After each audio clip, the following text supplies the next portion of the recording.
The rain fell in thin, silver lines across the narrow street of London. The sound of it striking against metal rooftops echoed softly in the cold air. Streetlights glowed like lonely stars, reflecting on puddles along the pavement. Oliver walked slowly, hands buried deep in his coat pockets. His shoes splashed through shallow puddles as he whispered to himself. It has been 5 years, 5 long years. He stopped under a flickering lamp. The light buzzed weakly, casting uneven shadows on his pale face. He reached into his pocket and took out an old photograph, torn at the edges, a young woman smiling, her hand resting on his shoulder. Amelia. His heartbeat grew heavy. He stared at her face for a long moment, and the world around him seemed to fade. The sound of the rain disappeared. The street vanished. Only her voice echoed in his mind. You promised me, Oliver. He shut his eyes tightly, trying to silence the memory. But the past does not fade easily. He walked again, faster this time. The rain grew heavier, and thunder rolled through the clouds above. He turned into a narrow alley, hoping to take a shortcut home. But halfway through, he froze. Someone was standing there, a woman, half hidden by the shadows, wearing a long gray coat. Oliver's breath caught. The shape, the hair, the stance. It was Amelia. His heart pounded wildly in his chest. He whispered, "No, this cannot be." He stepped closer. The woman did not move. Raindrops slid down her face. And for a second, he thought he saw her smile. He blinked, and she was gone. Just gone. Only the sound of dripping rain remained, falling from the edge of a broken pipe nearby. Oliver stood frozen, his hands trembling, his mind screaming in disbelief. He stumbled back into the main street, gasping for breath. His heart raced faster than his steps. Every corner seemed to move. Every reflection in the puddles looked like her face. He ran until he reached a small park near the Thames. The rain had slowed to a drizzle. He sat on a bench, exhausted, his hair dripping water, his coat soaked through. "Amelia is gone," he whispered. "You have to forget your past."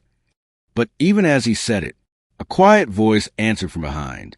"Why do you keep saying that, Oliver?" He froze again. That voice! It was soft, familiar, haunting. He turned around slowly. Her figure emerged from the mist. The same long gray coat, the same calm eyes, the same face he had seen in his dreams every night.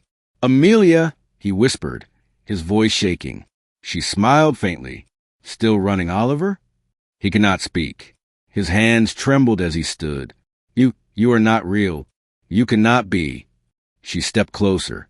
"I was real once, until you left me." The words hit him like a blade. He stumbled back, breathing hard. "I tried to forget," he said weakly, "but your memory would not let me." She looked at him, not with anger, but with a kind of sorrow that pierced deeper than hate. "Forget your past, Oliver," she whispered, "or your past will never forget you." A sudden flash of lightning lit up the sky, and in that light, she was gone again, vanished. Oliver dropped to his knees, his face pale, his hands shaking. The rain washed across his face like tears. He felt lost between memory and madness. He whispered to himself, "How do you forget something that still breathes in your soul?" He closed his eyes tightly and heard footsteps approaching. A warm hand touched his shoulder. He turned around in shock. A stranger stood there, an old man in a wool coat, holding an umbrella. "Son," the man said softly, "you are talking to yourself. Are you all right?" Oliver tried to answer, but his voice failed him. The man smiled kindly. "Some ghosts are not real, you know," he said. "Some are just pieces of guilt that we keep alive." Oliver stared at him, confused and trembling. "Who are you?" The man's eyes were calm. Someone who also had to forget his past. Oliver slowly stood up, his legs weak, his breath shallow. The stranger's words lingered in the air, like quiet thunder after storm. He looked at the man again, noticing the wrinkles carved deep into his kind face, each one telling its own story of pain and time. "You said you also had to forget your past," Oliver muttered. The man nodded gently. Yes, everyone carries something that hurts to remember. But the difference is, some people learn to live with it, and others let it drown them. The rain began to slow. A soft glow of dawn crept over the horizon. The streetlights flickered off one by one. And for the first time in years, Oliver felt the warmth of morning. He looked down at the torn photograph, still clutched in his hand. The edges were now soaked and fragile. Amelia's smile seemed to fade beneath the smudged ink. He took a deep breath, the kind that clears the soul, and placed the photo gently into the river. The current carried it away, spinning, gliding, disappearing into the distance. Goodbye, Amelia, he whispered softly. Thank you for reminding me what living feels like. The old man placed a hand on his shoulder once more. You see, lad, he said with a faint smile, forgetting is not erasing. It is forgiving yourself. Oliver looked at him with quiet gratitude. He finally understood. As the old man walked away, the light of dawn painted the city gold. The river shimmered. And for the first time in 5 long years, Oliver smiled. He turned toward the rising sun, ready to live, not remember. As Oliver walked along the quiet riverside, the city began to awaken. He could hear the distant hum of buses, the clatter of footsteps, the whispers of people rushing to live another ordinary day. But for him, everything felt new. Each sound was clearer, each breath lighter. It was as if life itself had been waiting for him to finally return. He walked past the old tea shop, where he once sat with Amelia, sharing laughter that used to echo through those narrow streets.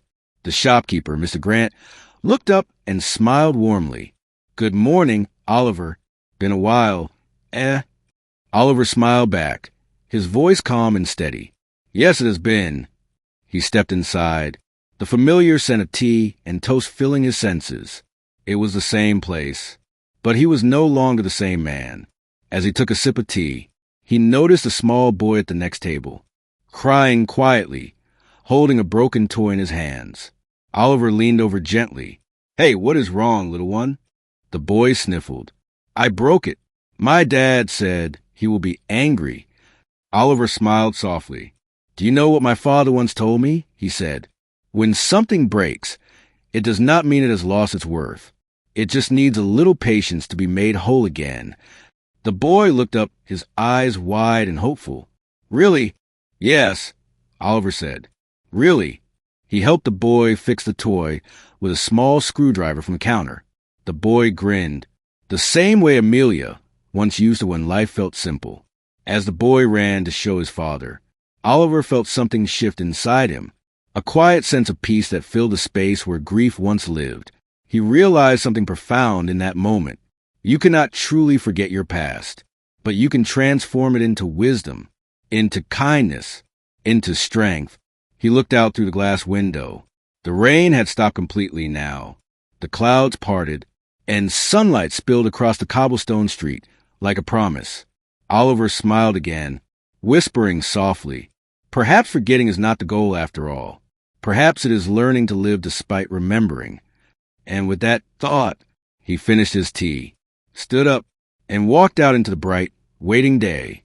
Sometimes we hold on to our past as if it defines us. We replay moments. We question our choices. We live in the shadows of what once was and forget that life is still waiting outside the door. Oliver's story reminds us, you cannot rewrite yesterday, but you can always start a new page today. The pain, the guilt, the loss, they are all part of who we are, but they do not have to decide who we become. When you choose to forgive your past, you free your future. You stop surviving and start living. Forget your past, not because it never mattered, but because you matter more now. Let the rain wash it away. Let the morning light find you again, because every sunrise is proof that the story is not over yet.